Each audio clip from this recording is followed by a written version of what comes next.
For those of you that aren't familiar, that are just joining now, this is a Ask a Specialist format, and we have the wonderful Jamie Kreiter with us and founder of Nurture Therapy. Um, Today, we really want to cover the topic of beyond these groups and delve in with you in terms of understanding perinatal mood disorder.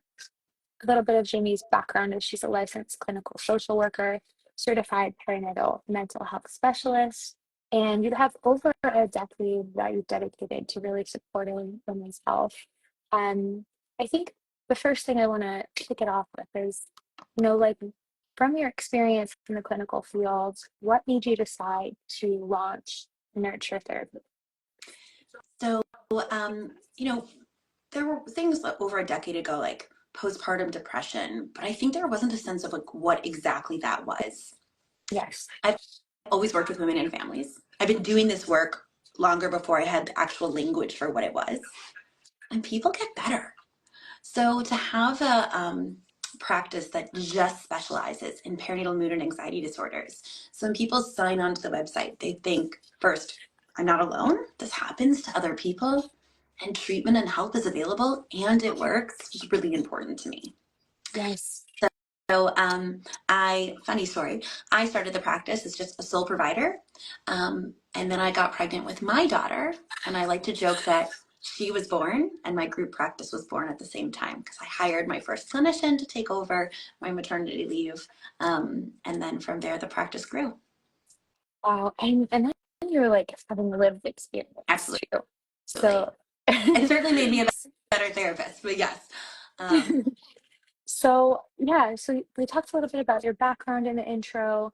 Um, and I would love to just hear a little bit from your experience in the field and now with your practice.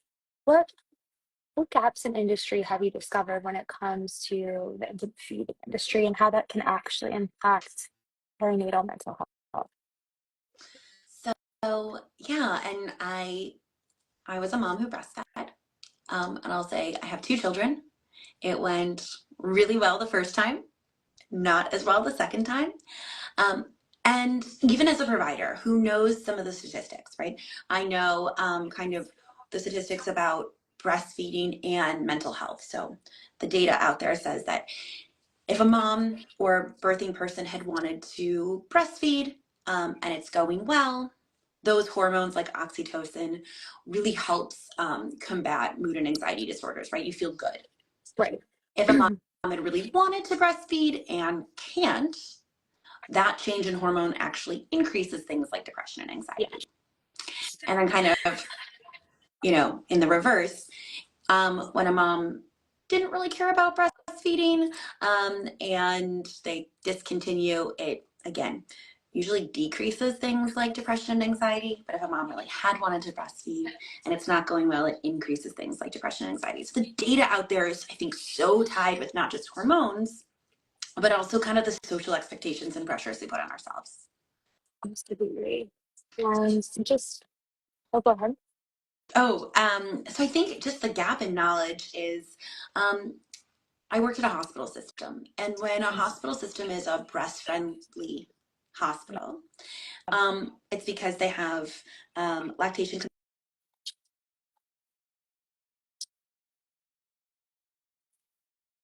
They have lactation consultants on staff. And so those lactation consultants, to justify their salary and their employment, they need to go to every room. So it's harder in a breastfeeding friendly hospital to say, actually, that's not my preferred choice of feeding Yes. for whatever reason. So I do think there's gaps. I certainly think there's gaps about, what this means for mental health, right? So maybe, breast is best for baby, as we say, but is it best for the birthing person or mom? Absolutely. I'm really grateful that you acknowledge that in modern society. And then for those that are just joining now, I'll give a little bit of my background if you're coming from Jamie's audience. So I'm a primary care nurse practitioner, and my field of research was actually on the microbiome. So the bugs in the gut that really influence the way you eat, think, function, how your immune system is formed. I became really curious about how you make that optimized to make a healthier person and a happier person from day one. As Jamie was saying, the data is really there in terms of how breastfeeding works to establish not only the good gut bacteria, but the bond between mom and baby. Hmm. I think the critical gap, and that you just addressed in a baby friendly hospital, is we used to have tribes. So, like, if you needed to be separated from your child, your sisters, and possibly your aunt would actually witness your infant. Um, Especially with the feeding instruments that I began to observe and see the data. And what I mean is like flow from existing bottles on the market. I kept hearing over and over as I began interviewing women about what barriers were in their breastfeeding journey. And when it came to like a physical barrier, aside from like lack of psychosocial support, they kept saying like shape, feel, flow of the bottle. I don't know, something's different. The baby won't come back to my breast. And so I thought that there was this real disconnect between what we're telling a mom to do and that social expectation that we're giving them clinically, and then the actual tools that we would have in them to try to succeed with us. And I say that because 6 and then actually almost 7 years later, that's why the natural nipple was researched and developed from real breast bioengineering to make that transition as easy as possible. But there are so many new challenges in the modern world that I think, you're working on with your practice. And a lot of it comes down to like you have someone to talk to about it, right? There's like shortened maternity leave. Sometimes you don't have the structure of family to rely on. And there's this big worry, like, how am I gonna nourish the food? How am I gonna nurture my young? And the rise of like two-person households and industrialization. And I think that's open-ended mindset we should really have rather than, this very stigmatized, like, oh, you didn't do that. That's not best for your young. Um, so I would love to hear a little bit more about your personal journey. Like maybe even some of the comments that you were getting with your second when you said that feeding experience wasn't so easy. And obviously you want to do the best thing for your child, like you're wired for that. So interesting. I would say that the comments were all internal. Um, we'll talk about how important support is for this postpartum period. I have a lot of support, right? I'm a therapist, right? I have the resources. And I found what I would tell other people, it was really hard to tell myself the same thing, especially because I had done it once pretty successfully and met my, um, these like kind of arbitrary breastfeeding goals that I had had. And when Mhm. it came to my second, it just he was a different kid. Um, and there's the medically things going on with him. He was just a different baby. And so not doing it the same as my first was really challenging for me. But ultimately, I suffered from postpartum anxiety. Um, this was a huge cause. And so when I finally was able to let myself treat that part Yeah. and recognize that, you know, sure, breast milk is really important and was great for my son, but also a healthy mom was important for my son. Yes. Um, it it was helpful, but it took me a long time to get there. And so now, right, I feel like every time I have a baby, I become a little bit of a better therapist. Now I can talk to people like I get how easy it is for someone else to say stop breastfeeding and how hard it feels and the messages that you're saying internally, right? Why Yes. can't I do this? I failed. I must be a bad mom. I must not love my, second as much as my first, or, all these things that we tell ourselves that are these just negative, false thoughts. Yes. And there's so many expectations, pressures out there. And when that internal dialogue is like, I mean, basically what that's telling you is obviously you are trying to do your best. You want to do your best, the intentions and the desires. And what would you share with any mom right now who is struggling with that kind of inner dialogue in terms of where to go with the start? Or, yeah, Yeah. So I think what's most important is what is that internal dialogue and where is it coming from? So it could come from a challenge with feeding for a variety of reasons, right? We know that. mhm, It could come from things like a perinatal mood or anxiety disorder, so depression or anxiety. Yes. Um, one of the things I find myself saying now to moms is, um, you know, like we talk a little bit about what this means for your baby and what we're exposing baby to, right? Are you exposing baby to a little bit of formula, but a healthy mom? Are you exposing baby to exclusively breast milk, but an unhappy, stressed out mom? Like, what are you exposing baby to? So I think that's really important in the conversation. And then I say, when your child is 18 and graduating from high school, be the parent that's like, I breastfed that boy until he was a year and a half old, you know? Like, you're not going to say that. If you're saying that, right, like, you're going to really embarrass that 18-year-old, right? But what you might say is, I was really present when he was a baby, right? Like, I was a really happy mom. I was able to, like, get on the floor and play with him. And all those things that sometimes you can't do when the only focus is about feeding. Yeah. In a very Yes. specific way, I should say. So that's been my new line because, you know, I won't say to my 18-year-old, like, you were breastfed for X amount of months. Like, I'll make sure not to say that. Totally. And I really believe like sometimes it's easy in a sleep deprived process where your body is going through some of the biggest hormonal Yes. shifts, second biggest hormonal shifts since puberty. It's really, really easy for all of that focus all of a sudden go to this new life, right? Like that's really normal. This is how your DNA is wired because you give birth to an immature young. That's why we're unique from other mammals. And I think that's why it's so critical to also know where your resources lie and identify them even before giving birth Mm-hmm. because it's likely inevitable that some of these feelings and thoughts may begin to arise in terms of like you're doing this right. And also being able to differentiate them from actual like postpartum depression and baby blues, which we can come to next. But I think I think just being able to come back to that lens of like, okay, remember when I was pregnant and the way you treat yourself is a little bit different, right? Because now all of a sudden you know, like, wow, I'm growing this new life inside me. I think it's really critical to set kind of a new standard in society. Like while there's all this pressure on the mother, like your identity isn't solely now like making sure this baby survives. It's also making sure you survive best. And and I think that's really healthy, like what you're teaching moms to make sure that there's the balance of okay, well, was I happy mom? Was I a rested mom? Was I a resource mom? Because at the end of the day, that's what's going to resonate with your child, right? Like personally, I've never asked my mother how long I was breastfed, and that's my entire field Right. of research. I was like, I don't want to know.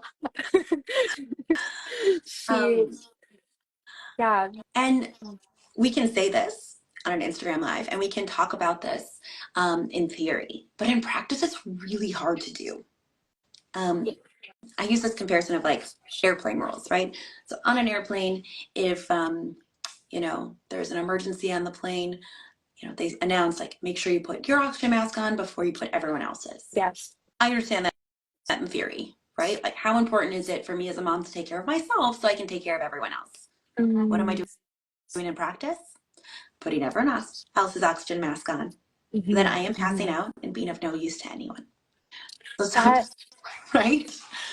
and okay, so I have to be totally transparent. Like that advice, it landed here for like 33 years of my life. Right? But it wasn't until last year that I felt it like from the somatic level. Like, how do you help patients really gain that realization? Because it's incredibly challenging, I feel, and this applies to not just new mothers, like founders, right? This baby Totally. has been a company for the last 7 years. I'm like, I hope it really grows legacy. Um, and I think that, shifting that paradigm where you like actually embody this wisdom is so, so key. And I know that there's some tools that have personally helped me, but first I'd like to explore perhaps some of the tools that you provide your patients to come back to science and see inside, like what is that oxygen for me right now? Yeah, I like to use humor in my personal life, in my business. And I think it's a coping tool with clients. So I usually tell that story. Mhm. And then I say, my job in here is to make sure that you don't pass out. So it invites a couple things. It's like, let's do the bare minimum. Because sometimes if you say self care to someone, it's like, oh my God, that's something else on my very long founder to do list, or my very long parenting list, or my very long work list. So sometimes if it's like, what's the bare minimum that you need to do to Mhm. maintain your health, to stay regulated? Mhm. Um, in terms of therapy with moms, the most evidence-based research is on cognitive behavioral therapy. So that's changing our thoughts to change our Mhm. behaviors, and interpersonal therapy. So that's what do I have outside of myself and this therapeutic relationship that can best support me. So CBT and IPT are really, really great interventions.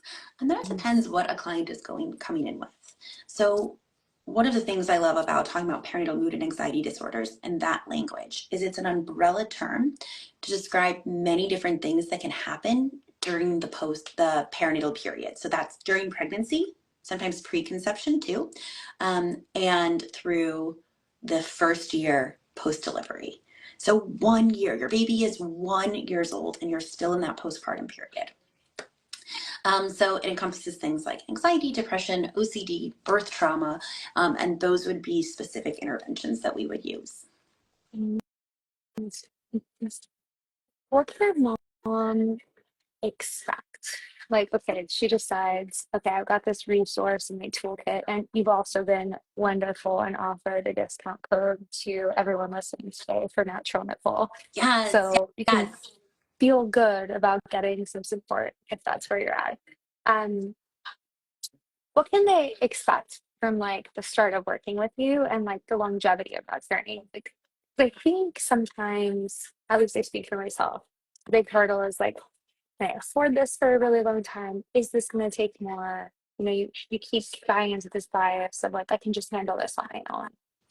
How would you So how would you deal with those rationalizations? ab- absolutely. So that's the flaw in the plan, right? The flaw in the plan is that no new mom wants to go to therapy, right? Like new parents are busy, they're exhausted, they're overwhelmed, they have 100 million things to do. Like you do not want to go to therapy, right? You don't even have like 5 minutes to carve out for self-care, let alone an hour once a week for therapy. Like that is so daunting. So we meet clients where they're at. So sometimes I say that to clients like, yeah, anyone doesn't want to go to therapy? And if your symptoms are severe enough, that's exactly what you need. So we talk Mm, to moms like, my goal is to make you feel like yourself or function as yourself as mm, quickly as possible. So we're never talking about keeping moms into therapy. Now, what there's a couple sort of barriers to treatment, right? So it's time. You said money. mhm. So we're in network with insurance providers. That was intentional. So we're in network with most common insurance providers in the state of Illinois. That's where our practice is. Yeah. So that makes therapy more affordable. Think about with insurance, like your insurance company sets the rate, so behavioral health is always the same. Um, and then, we come up with treatment goals and we watch those treatment goals, right? We don't have to talk about, something that happened in mom's history or a birthing person's history. We're talking about like right now. How do we get them to be an optimal parent and functioning well? Absolutely. Um, it's great. And what happens is most people stay in therapy because they're like, oh my gosh, an hour for myself, like where I don't have to take care of anyone. This was so nice. And then the treatment goals change. I've worked with folks now through first, second, third pregnancies. Amazing. And of course the treatment changes. Yeah. But we meet clients where they're at. We believe in partnering with clients. And so, I like to say like, sure, I'm going to bring in expertise into our space, but you're the expert on you. Yeah. And that feels really important. So, the goal of treatment is not to have someone stay in here forever. It's to meet goals and to graduate. I think it's really important in life to come back to those principles that you just mentioned. And oftentimes, there's a lot of unlearning that we will have to do. Yeah. And having somebody by your side can really just accelerate that process. And I think about, our wonderful life, and if you can just make those years, especially that you're about to have with your child, and you know how quickly they go by. You turn around and wow, they're growing. You can make those years richer and better and more filled with joy, like you said, and just like I was a really present mom. I think those are the things that we carry with us. Those are the things that we end up very highly valuing at the end of our life. And we somehow ran out of time so fast and we get through a lot. I But I know. but I want to just make sure, before we jump off in 4 minutes, that you get to say the most important message to any expecting person or new birthing person.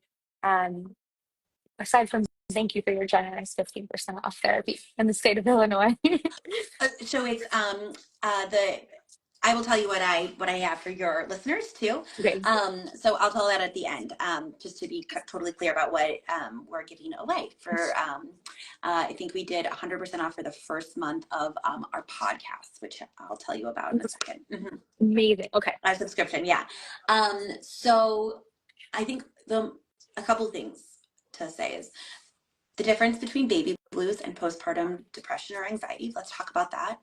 Yes. So baby blues, as you mentioned, is this normal hormonal change after we deliver. So think your hormones are really high, and then all of a sudden they drop back down to your pre-pregnancy state. So with that, you can experience a lot of mood changes. So, Mm, feeling overwhelmed, crying a bit more than usual, yelling at mm, family members a bit more than usual, right? All of mm, these things that we almost come to expect in the postpartum period. mhm. The difference between baby blues and something else is that the timing and the severity. So Yes. baby blues last 2 weeks. It usually starts around 1 to 3 days after delivery and lasts 2 weeks, maybe 3. The overall mood is still joyful. Mhm. So that's really important because sometimes people call and they say, I have baby blues and they're 6 months postpartum, right? We're looking at something else. Yeah. And my most important message is I actually worry less about the mom who becomes depressed or anxious, or the partner or dad, because this can impact partners and fathers as well. I worry about the person that stays depressed or anxious. This Yes. is so treatable. So someone who, um, doesn't feel like themselves, isn't Mhm. enjoying parenting how they thought, doesn't feel bonded to the baby, maybe is experiencing anhedonia, right? So, like, not finding pleasure in their life, maybe is Yes. experiencing high anxiety or what we call intrusive thoughts, unwanted, repetitive thoughts, even images around something bad happening, right? Or what we typically think of with depression and anxiety symptoms. So, sadness, high worry, high anxiety. Um, that does not have to be your parenting experience, right? Folks Um, like me exist out there. This is treatable. People do really well in therapy and they get better rather quickly. yes. And it's so important to share because I think sometimes as when you're in it can be really, really difficult to see that you're in it. And is there a tool for checking in with yourself that you recommend to any of our listeners today? So this is one that I think comes up a lot. So, most people don't say I'm depressed or anxious. They say, I don't feel like myself. Or they Mm, don't say, they say, I love my baby, but I don't love parenting. So they say things like that. A really common one is they'll say, I was really into season 1 of this TV show, and I just can't bring myself to be interested in season 2, right? So, like, we're looking at things like that, right? The things that people are saying and aren't saying. So I would say if anything doesn't feel like how you expected or wanted it to feel, call for help, right? Um, I make it my job to that after the first call, everything else is easy. So, anyone who calls our office, we make sure we're finding them the right resources and support, even if it's outside of our practice. And as we were talking about, because it's hard for new parents to go to therapy, Nurture Therapy has a special offer for the natural nipple. So we have a podcast of sorts called Therapist in Your Ear. So it's a subscription model. They are 5 to 10 minute mini episodes about how to get through hard moments. So it's all the coping tools and skills and things that I say in session to clients for free to your viewers. And we have a generative AI model on there too. So with your with the code Natural Nipple, you get a free month. You can try it out. Um, but it's also very affordable if you like it, right? It's $5.99. We say like it's the cup of coffee in Chicago. So for Amazing. $5.99 a month, you can have a therapist right in your ear. And if you follow at Therapist in Your Ear on Instagram, you can ask questions. We turn them into episodes. So yeah, it's great. It's such wonderful support. And I often find too, starting with that more passive listening, Absolutely. it opens up a Yeah. dialogue with oneself that begins with curiosity. Yeah. And so that's where you can also kind of gauge like, hey, am I actually, enjoying that last season or am I feeling like me? And I think it's a beautiful place to start. And I'm so grateful for the work that you do. I can just say how needed it Thank is from working with you. moms for the last 7 years. And for those listening that weren't familiar with the natural nipple, we're also offering your audience a 15% off feeding freedom discount code. So to relieve some of that shame or that stigma, like if you need a caregiver to help feed, pump milk or formula, um, you're supported. And with 83% easier transition back to breast, so you don't have to really have this feel like, oh my gosh, will I get that latch again to be able to continue making milk? And that code is Shannon Times Therapy. It's going to go out in our blog that we'll send out to our listeners afterwards.